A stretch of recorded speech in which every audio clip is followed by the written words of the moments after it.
Venom let there be കാർനേജില് venom എന്തുകൊണ്ടാണ് കാർനേജിനെ ഭയപ്പെടുന്നത്? കാർനേജ് ഒരു റെഡ് കളർ സിംബിയോട്ട് ആണ്. റെഡ് കളർ സിംബിയോട്ടുകൾ നോർമൽ സിംബിയോട്ടുകളെ പോലെ ആയിരിക്കില്ല.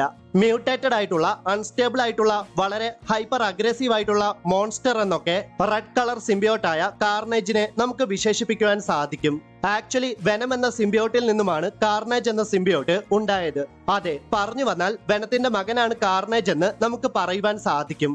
എന്നിട്ടും അച്ഛനായ വെനം മകനായ കാർനേജിനെ ഇത്രമാത്രം ഭയപ്പെടുന്നത് എന്തുകൊണ്ടാകാം? കാർനേജ് ഒരു സെക്കൻഡ് ജനറേഷൻ സിംബിയോട്ട് ആണ്. പേരൻസിനേക്കാളും അതിശക്തരായിരിക്കും അവർക്കുണ്ടാകുന്ന മക്കളായ സിംബിയോട്ടുകൾ. അതായത് കാർനേജ് ജനിച്ചപ്പോൾ തന്നെ വെനത്തിനേക്കാൾ അതിശക്തനായിട്ടാണ് കാണപ്പെട്ടത്. വെനത്തിന്റെയും കാർനേജിന്റെ ഹോസ്റ്റുകളെ പറ്റി നോക്കുവാണെങ്കിൽ വെനത്തിന്റെ ഹോസ്റ്റായ എഡ്ഡി ബ്രോക്ക് വളരെ നല്ലവനാണ്.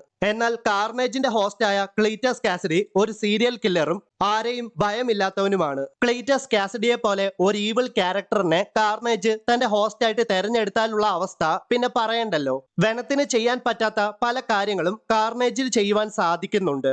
കാർനേജിന് തന്റെ ബോഡിയെ മൂർച്ചയുള്ള പല ആയുധങ്ങളാക്കി മാറ്റുവാൻ പോലും സാധിക്കും. ആർക്കും പ്രഡിക്റ്റ് ചെയ്യാൻ പറ്റാത്തത്ര വേഗത്തിലും ശക്തമായിട്ടുമാണ് കാർനേജ് പോരാടുന്നത്. കാർനേജ് വെനത്തിനെ പോലെ വെറുതെ അങ്ങ് പോരാടുകയല്ല ചെയ്യുന്നത്. തനിക്കെതിരെ നിൽക്കുന്നവനെ നശിപ്പിക്കുക എന്ന ഒരൊറ്റ ഉദ്ദേശത്തോടെ മാത്രമാണ് കാർനേജ് ഫൈറ്റ് ചെയ്യുന്നത്. സോ കാർനേജുമായിട്ട് പോരാടിയാൽ ആ പോരാട്ടത്തിൽ താൻ സർവൈവ് ചെയ്യില്ലെന്ന് വെനത്തിന് നന്നായിട്ട് അറിയാം.